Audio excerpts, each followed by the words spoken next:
की बात है एक रतनपुर एक समय की बात है एक रतनपुर नाम के गांव में राजू नाम का गरीब लड़का अपने पिता के साथ रहता था।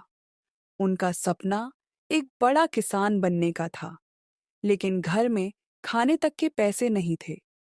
स्कूल भी छोड़ चुका था, लेकिन राजू कड़ी मेहनत और अनुशासन में बहुत विश्वास रखता था। राजू जंगल से खेत की तरफ जाते हुए भगवान से शिकायत करते हुए, हे भगवान, मेरे जीवन में आपने इतनी समस्याएं क्यों दी हैं? मैं तो बचपन से एक सफल और बड़ा किसान बनना चाहता हूँ, लेकिन मेरी जिंदगी की एक समस्या खत्म होते ही कोई दूसरी समस्या आ जाती है।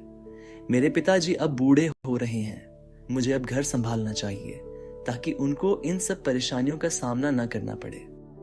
भगवान, ऐसा मैं क्या करूं जैसे मेरे खेत में अच्छी फसल उगे।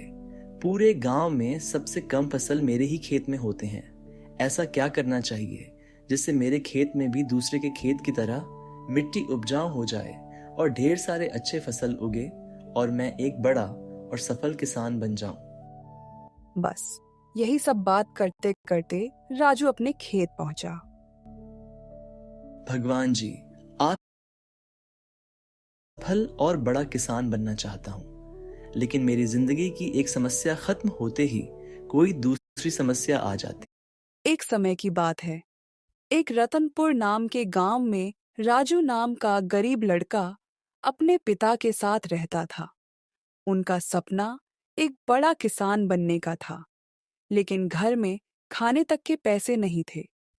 स्कूल भी छोड़ चुका था, लेकिन राजू कड़ी मेहनत और अनुशासन में बहुत विश्वास रखता था। राजू जंगल से खेत की तरफ जाते हुए भगवान से शिकायत करते हुए, हे भगवान, मेरे जीवन में आपने इतनी समस्याएं क्यों दी हैं? मैं तो बचपन से एक सफल और बड़ा किसान बनना चाहता हूँ, लेकिन मेरी जिंदगी की एक समस्या खत्म होते ही कोई दूसरी समस्या आ जाती है। मेरे पिताजी अब बूढ़े हो रहे हैं। मुझे अब घर संभालना चाहिए ताकि उनको इन सब परेशानियों का सामना न करना पड़े। भगवान, ऐसा मैं क्या करूं जैसे मेरे खेत में अच्छी फसल उगे। पूरे गांव में सबसे कम फसल मेरे ही खेत में होते हैं। ऐसा क्या करना चाहिए जिससे मेरे खेत में भी दूसरे के खेत की तरह मिट्टी उपजाऊ हो जाए और ढेर सारे अच्छे फसल उगे और मैं एक बड़ा और सफल किसान बन जाऊं। बस यही सब बात करते करते राजू अपने खेत पहुंचा। भगवान जी, आप ही देखिए, ऐसे बंजर जमीन पर कैसे अच्छी फसल उगेंगे। राजू कुल्हाड़ी चलाता है, पर कुल्हाड़ी जमीन पर गिरते ही ऐसी छटकी जैसी वो मिट्टी पर नहीं, किसी चट्टान पर गिरी हो। राजू अपने खेत के पेड़ के नीचे बैठा और सोचने लगा। ऐसे में तो हमारा कुछ नहीं हो सकता। हे भगवान, क्या करूं? क्या करूं? मैं आखिर क्या करूं? राजू टेंशन में पेड़ से घूमने लगा और सोचने लगा।